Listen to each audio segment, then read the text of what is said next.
Notre histoire n'est qu'une suite d'événements incroyables. Chacun de nous peut en changer le cours. La plus infime de nos décisions peut influencer l'avenir de l'humanité. Et connaître le passé, c'est anticiper l'avenir. Vous écoutez L'effet papillon, un petit tour sur la Lune.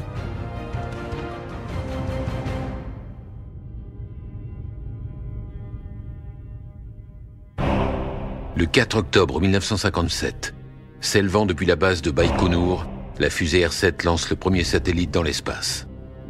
Houston, le 12 septembre 1962. Discours du président Kennedy, les États-Unis se lancent dans la course à la Lune. 21 juillet 1969. Après 3 jours de voyage dans l'espace, Neil Armstrong est le premier homme à fouler le sol lunaire. Ces 3 événements intimement liés sont des moments clés de la conquête de l'espace et lancent l'humanité dans une nouvelle ère.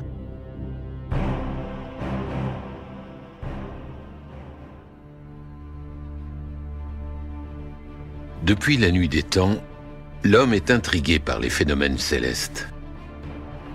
Pourquoi fait-il jour? Et pourquoi fait-il nuit? Pourquoi les mois chauds succèdent aux mois froids? Cette étoile qui traverse le ciel est-elle un message des dieux comme les orages et les éclairs? Ce soleil qui disparaît mangé par la lune est-il un signe de la fin du monde?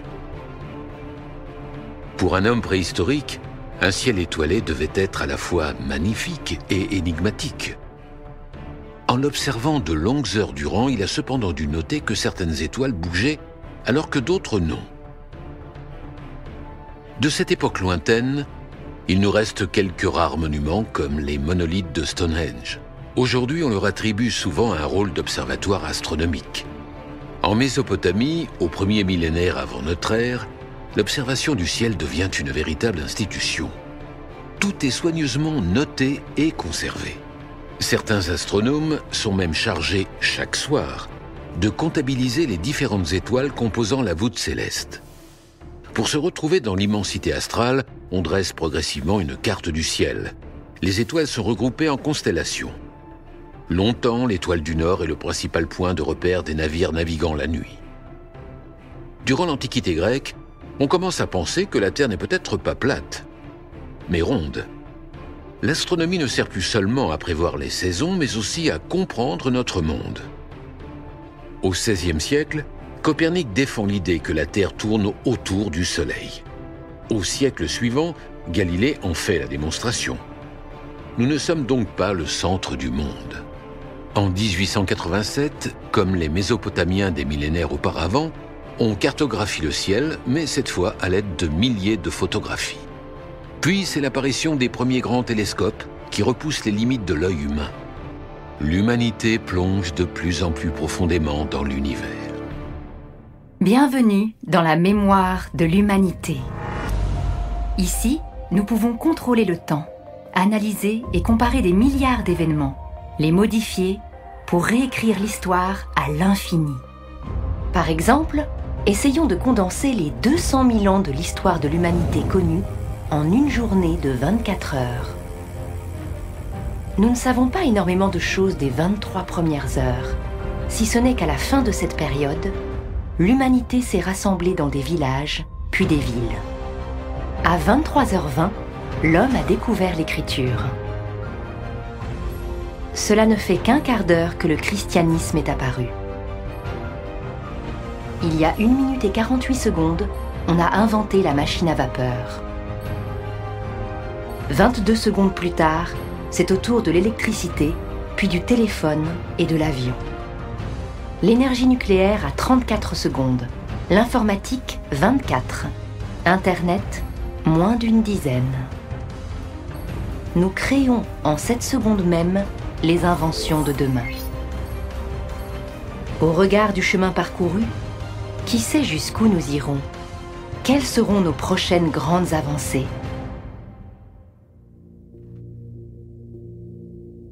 L'idée de voyager dans l'espace, d'atteindre la Lune ou une autre planète, est en fait très ancienne. Mais comment y aller? Jules Verne imagine un immense canon. H.G. Wells un matériau annulant les effets de la pesanteur. La solution sera tout autre. 1942, en pleine Seconde Guerre mondiale, les scientifiques allemands mettent au point une nouvelle arme, le V2. Missiles autonomes, les V2 transportent leurs charges explosives à des centaines de kilomètres. Ce sont des armes de guerre. Ils sont considérés comme les précurseurs des fusées modernes. À la fin de la guerre, lors de l'invasion de l'Allemagne par les Alliés, les États-Unis et l'URSS entendent bien profiter au maximum des technologies allemandes. S'engage alors une véritable course à la récupération du plus de matériel, de plans et d'ingénieurs possibles. Les États-Unis en sortent largement vainqueurs et transfèrent ce précieux butin sur le sol américain. L'Union soviétique part donc avec un sérieux retard, mais sa motivation est grande. L'objectif, construire une version améliorée du V2 allemand et l'équiper d'une tête nucléaire. À ce stade, les visées sont donc principalement militaires. Rapidement, les deux superpuissances rentrent dans une course technologique. Le premier à posséder un missile intercontinental doté d'une charge nucléaire dominera l'autre.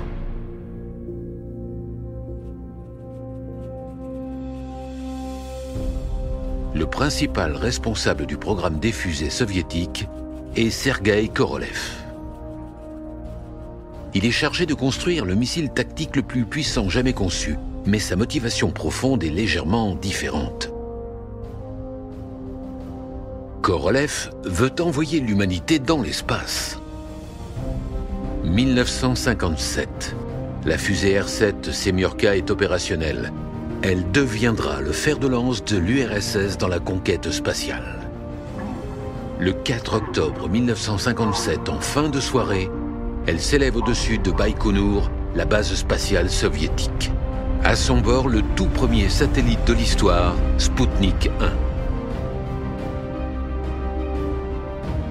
Dans un premier temps, les dirigeants de Moscou sous-estiment l'ampleur de la réussite. Après tout, ce lancement était surtout destiné à tester la fusée. Personne n'avait anticipé les répercussions internationales. Et pourtant, elles sont immenses. Les Américains sont consternés. Aux yeux du monde, ils ne sont plus la première puissance technologique. Ils ne sont que seconds. Le 3 novembre, les Soviétiques satellisent une chienne nommée Laïka à bord de Sputnik 2. C'est le premier animal vivant envoyé dans l'espace.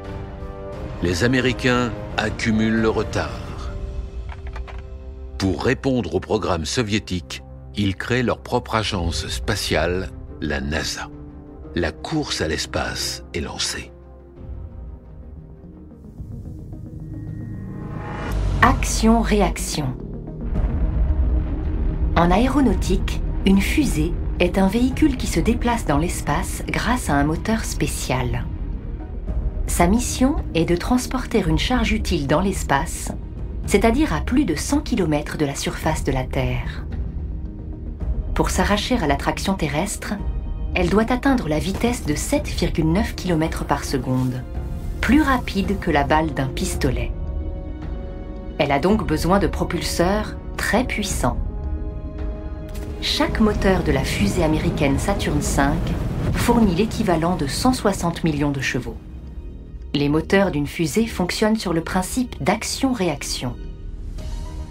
Par exemple, lorsqu'un canon tire un boulet, l'action, il recule un peu, la réaction. La fusée s'appuie sur le même procédé. Ces moteurs brûlent une grande quantité de carburant, déclenchant une forte poussée verticale. Mais il n'y a pas d'air dans l'espace, donc rien ne peut brûler. La fusée doit donc emporter avec elle son propre oxygène. C'est le comburant.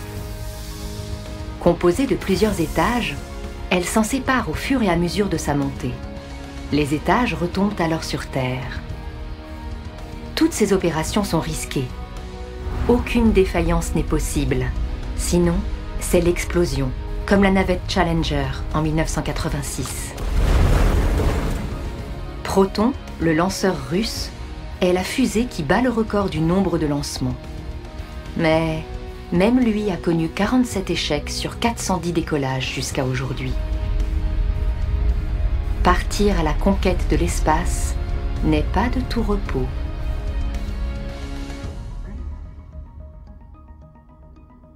« 12 avril 1961. Cosmodrome de Baïkonour. Au sommet de l'immense fusée R7. Youri Gagarin vient de prendre place dans le vaisseau Vostok. Quelques jours auparavant, les autorités lui ont annoncé qu'il était choisi pour être le premier homme dans l'espace. C'est un immense honneur et un grand danger. Le lanceur R7 a une fiabilité de 50%. Youri est père de 2 filles. Il a écrit une lettre à sa famille. Elle ne sera envoyée qu'en cas d'accident. Dans la salle de contrôle, Korolev n'a pas fermé l'œil de la nuit. Il connaît les risques. À 6h07, les 4 propulseurs du moteur principal s'allument en même temps. Leur puissance est considérable. Le pouls de Gagarine s'accélère brutalement. À la radio, il annonce « On est parti !» Dans la capsule, tout tremble de partout. Youri Gagarin est cloué à son fauteuil par l'accélération. À la radio, Korolev lui demande s'il va bien. Il répond « Bien, et vous ?» Après 60 secondes, le premier étage a épuisé son carburant et se détache. À 6h12, le second étage est largué à son tour. Vostok continue sa course. 10 minutes après le décollage, arrivant au bout de ses réserves de carburant, le vaisseau atteint l'orbite terrestre. Pour la première fois de l'histoire de l'humanité, un homme est dans l'espace. Pour les États-Unis, le choc est terrible. Le président Kennedy prend alors une décision qui restera dans l'histoire. Le 25 mai 1961, devant le Congrès, il annonce son choix d'envoyer un homme sur la Lune. À Houston, le 12 septembre 1962, il prononce un discours devenu célèbre. Devant 35 000 personnes, il rappelle le chemin parcouru depuis l'aube de l'humanité, les dangers affrontés, les difficultés surmontées.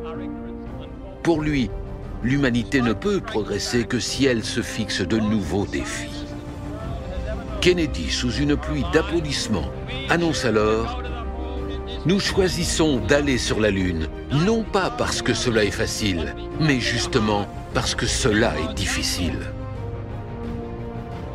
Ce discours, accompagné d'un effort financier important, lance la NASA vers la Lune.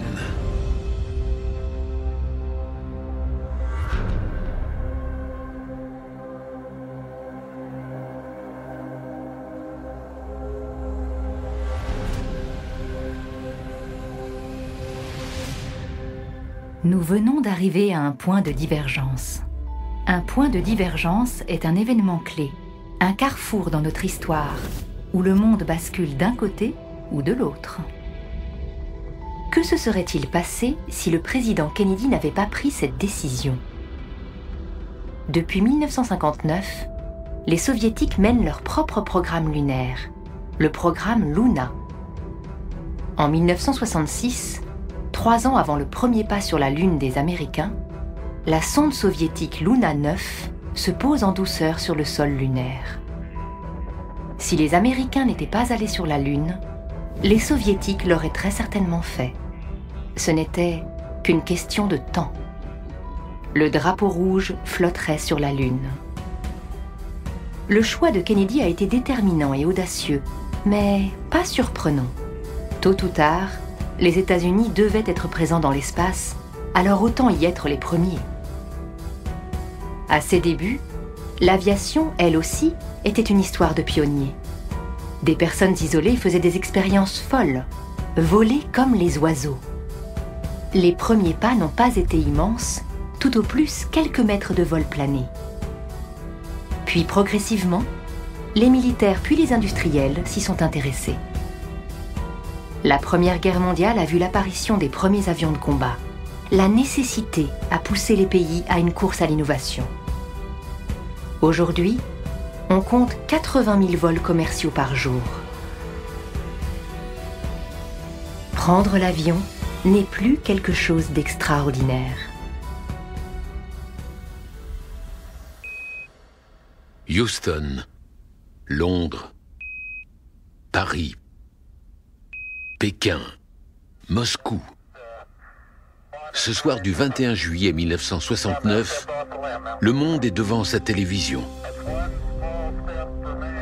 Retransmis par 36 chaînes, suivi par 600 millions de téléspectateurs.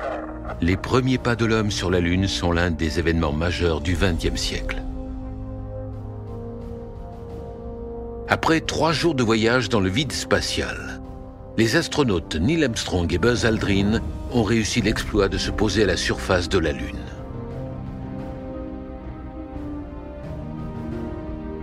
La course à la Lune est terminée et elle a été gagnée par les États-Unis.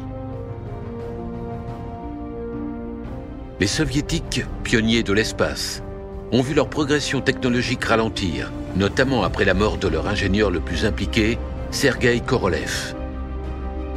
Le succès américain, très habilement exploité dans les médias, a renversé l'opinion publique.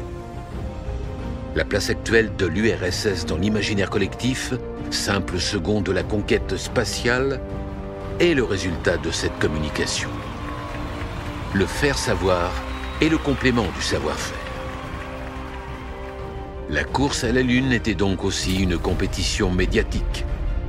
Une fois gagnée, l'espace a lentement perdu de son intérêt aux yeux des États et du public. Pourtant, la conquête spatiale ne s'est pas arrêtée là.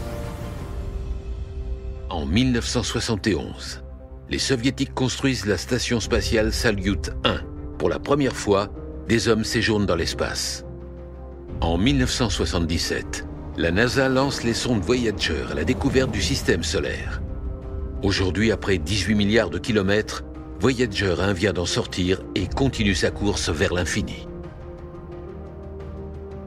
Le 12 avril 1981, Columbia, la première navette spatiale, décolle du centre Kennedy. Conçue pour être réutilisable, elle revient sur Terre moins de 3 jours plus tard, prête pour une nouvelle mission. Le 6 mars 1986, la station russe Mir devient opérationnelle. Ses 350 mètres cubes habitables accueilleront 104 spationautes sur 15 ans. Puis, les Européens joignent leurs forces à celles des États-Unis pour mettre en service le télescope Hubble en 1990. Véritable concentré de technologie, ce télescope spatial a permis de confirmer l'existence des trous noirs. Patiemment assemblée durant plusieurs années, la Station spatiale internationale est le point de départ de la plus grande coopération internationale scientifique et technologique de l'histoire. C'est la base avancée de l'humanité dans l'espace.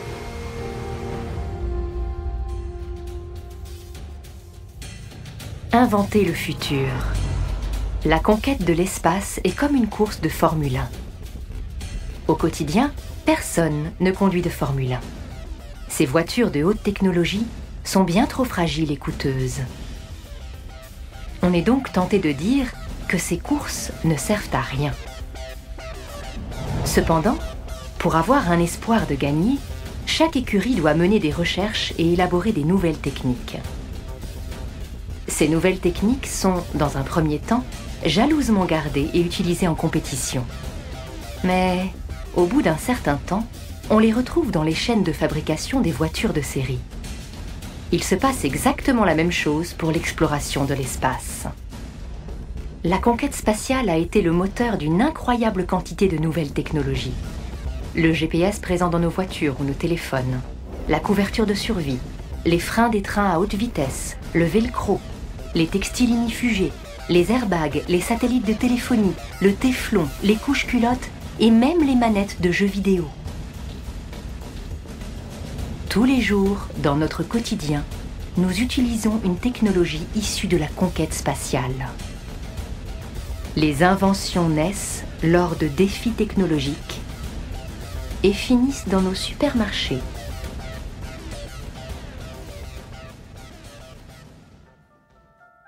La conquête de l'espace a révolutionné notre quotidien. Pourtant, suite à la chute de l'URSS, de moins en moins d'argent a été investi.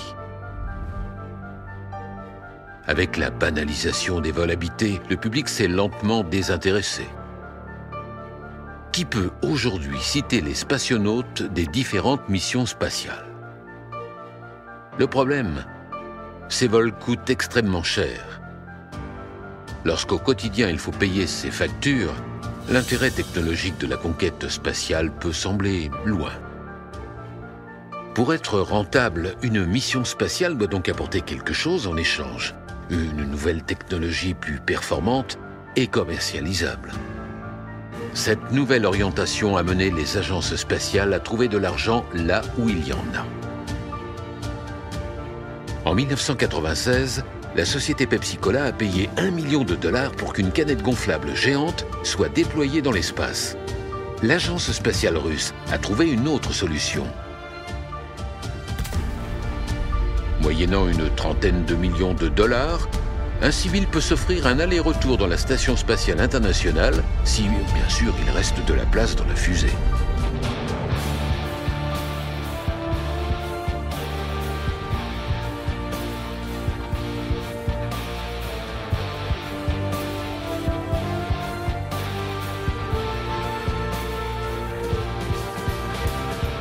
Plus récemment, Richard Branson a créé la société Virgin Galactic, qui propose au grand public d'effectuer des vols suborbitaux de 2 à 3 heures, dont 5 minutes en apesanteur.